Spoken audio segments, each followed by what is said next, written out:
Good afternoon, everybody. I want to first remind you there'll be a link on the bottom for the channel that shows all the previous videos that we did. If you would like to review one, please click on that link. And I'm going to ask you to subscribe, if you would.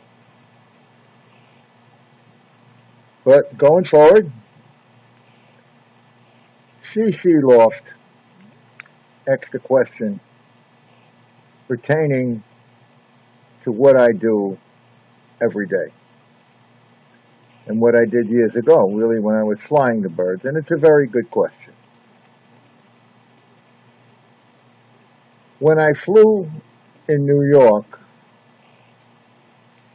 the training was simple. And that is because the Long Island is only 24 miles wide. So we had anywhere from 1,000 to 2,000 birds being released, 250, 300, whatever it was, all heading to that narrow landscape. So training was easy. It wasn't necessary for a pigeon to break or pull out or go on its own to come directly home. What you wanted in New York, on the island, was the birds to be up front with the leaders. It's kind of like they have in Florida. All the birds are coming to a small area. They're flying together, and over there it's all about the drop. If you drop a bird, you're good, you could win, if he's with the leaders. But when I moved, things are different. The front down here was from the west to the east. The majority of the flyers were south, and at that time of year, more often than not, the winds would be out of the north. And the flyers to the north had a difficult time because of the dog leg. And I'm going to do my best to show you. It's going to be real difficult. This is the dog leg, if I got it right. Okay.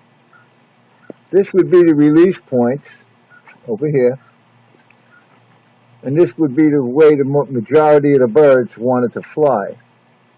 Now you could see, if you flew to the north, the birds would come out here and then have to break. And let me tell you, the flyers here in this area, if I get it right, let me see. I don't see the pen. Okay, there it is. The flyers in this area had a hard time. These flyers had a hard time. These guys here, they had it a little better because it was more direct. And down in here, they had it real good. Now what would happen at release, the birds would start to go this way. And at some point, they had to break out and go home, fly independently. Okay, I hope you got that. I call that a dog leg. We also have one today that's a dog leg. The majority of the flyers in this combine now are pretty much to the west. We got a little bit of a dog leg. Certainly not as bad, and certainly the guys up north, because we fly from south to north, they can get a bird. And they do pretty well, especially with a slower race, a slow start and a fast finish. They get birds pretty good up there. In fact, Danny Campbell, he got a 500-mile day bird, and he's up in Virginia. That man is a fantastic pigeon flyer. Okay, now let's get to the routine and what I did. When I was in New York, and I'm going to talk now basically about young birds. I would raise the birds. I would medicate them when I weaned them. When they were all out of the loft, and I was done breeding, and the birds were all in the flying loft, I would medicate them. The medication I used was probably 3-in-1. A lot of times I used separate medications. I would use Summit for Coxy. I would use, I can't remember the name of it, but it was kind of like Ridazole for canker.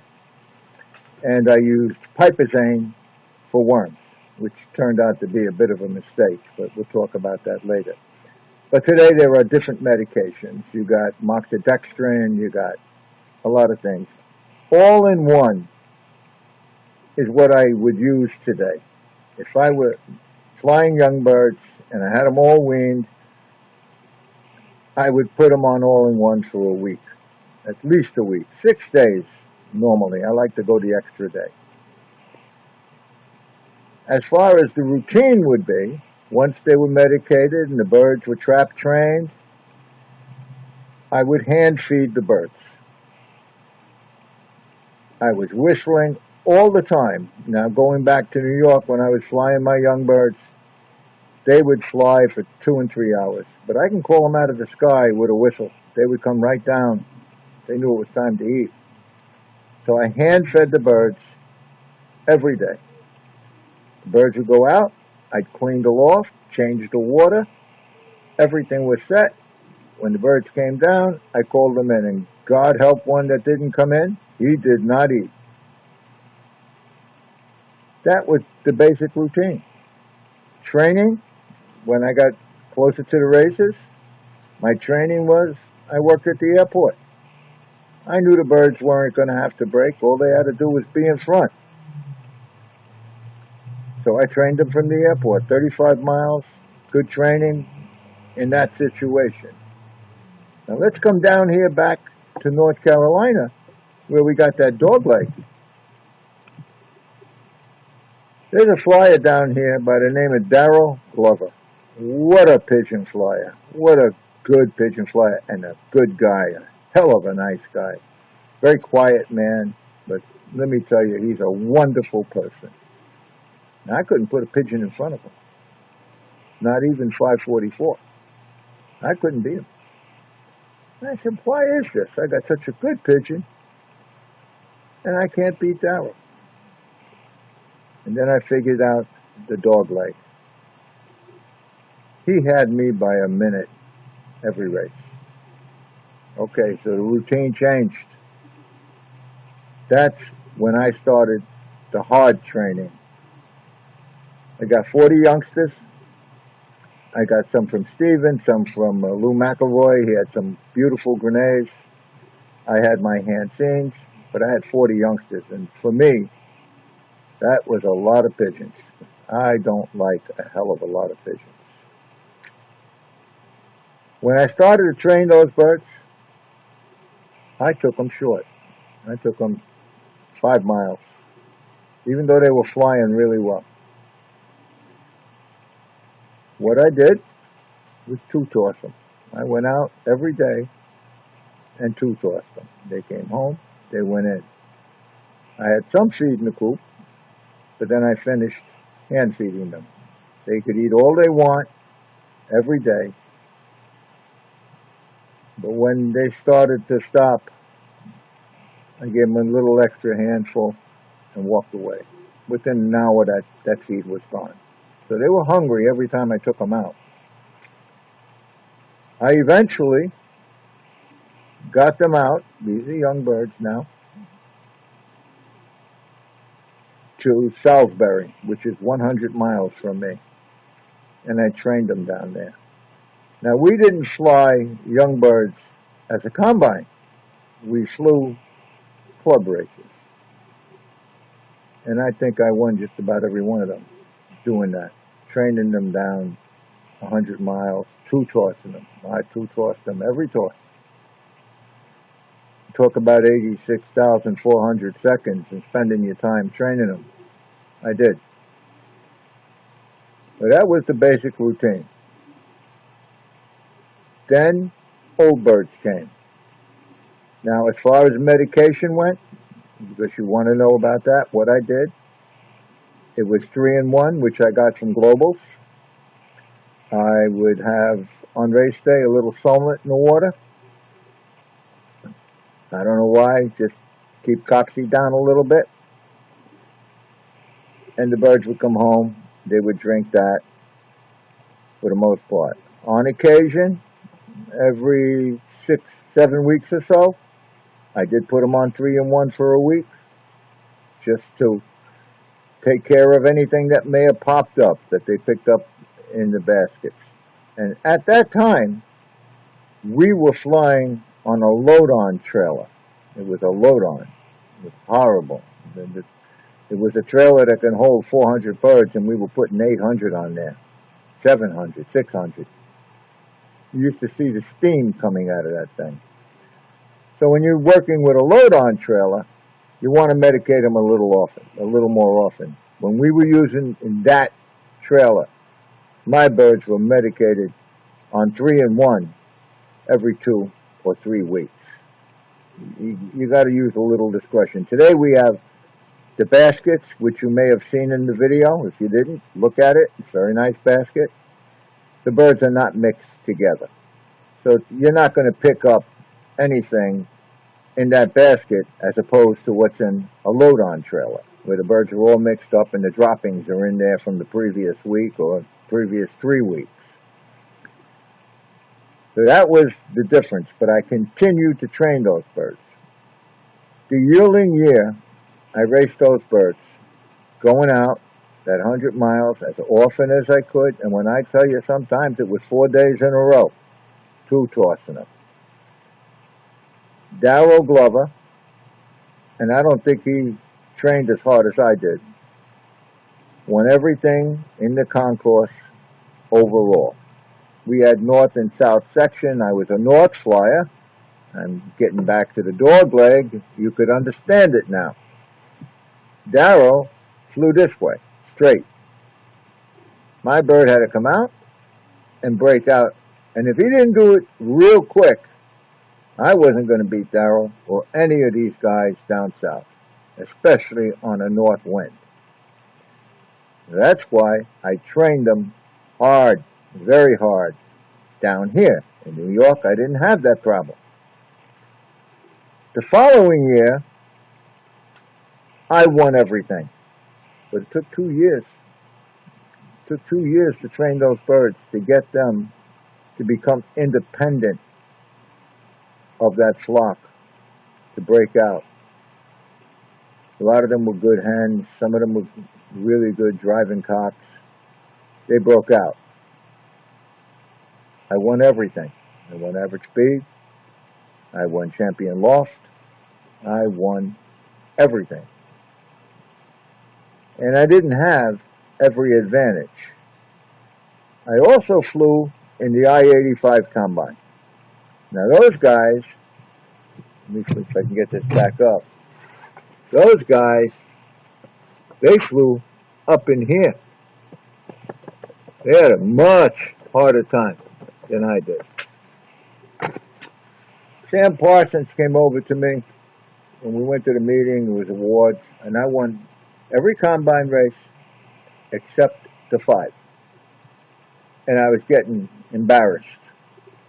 I started shipping 1 pigeon, 2 pigeons. I got a 3-time combine winner. I actually fell asleep in the yard and woke up and walked in the loft, and the bird was there. I clocked it and won the race. That's how bad that dog leg can be. It wasn't that I was a great pigeon flyer. Yeah, I was real good. But those guys had a disadvantage, and some of them were very good pigeon flyers. That dog leg beat them, and the north winds beat them. So that's where the hard training comes in. And that was pretty much my routine. You got to teach your pigeons to break. If you're in an area like North Carolina, the front here is at least 80, 90 miles wide. The short ender is flying 200 miles, maybe 250. The long ender, Danny Campbell, he's flying 350. I'm flying maybe 3, and I'm in the center. So you can see the differences. The weather plays a big part down here, big part, and being prepared. Also, the majority of flyers, we picked up some new clubs. They're way over to the west, and they are good pigeon flyers. Mount Airy Club. The 5 guys, they train their birds together. One guy takes them one day, another guy takes them another day, so they're out 70, 80 miles every day. And their pigeons come out of the basket and go directly home. They train hard, and they're good pigeon flyers. They get them healthy. So these are the things you got to learn to overcome. You got to get a pigeon that comes out of that basket and comes directly home. I said it to you in an earlier video. The pigeon that wins the race flies the straightest. And that's where your training comes in, your hard training. The health is pretty simple today. All in one. Terrific product. Terrific. Does it all. It does it all. And it doesn't, the all-in-one doesn't set your birds back. But that was my routine. My routine, again, I'm going to go over it briefly. Whoops, there goes the paper. I'd let the birds out prior to the races. They'd fly. They'd get, them young ones would get up for 2, 3 hours. They came down, I hand fed them. Whistled all the time. They knew that whistle. I could actually call those birds out of the sky and into the loft within 30 seconds if they passed over. They were over my head and I whistled. They came down and ran in. And that was great because if I had something to do, I called them down and got them in, hand fed them, and was on my way. That's the basic routine. Nothing special, nothing good. It's the training that's hard. The training is so important because if you watch the previous videos, the Cori cycle, all those things matter. I'm going to end this video now because it's getting long, but I could talk about this topic forever. So I'm going to ask you again, check the channel. I'm going to ask you to subscribe and give it a thumbs up, give it a thumbs down. And again, thank you for watching.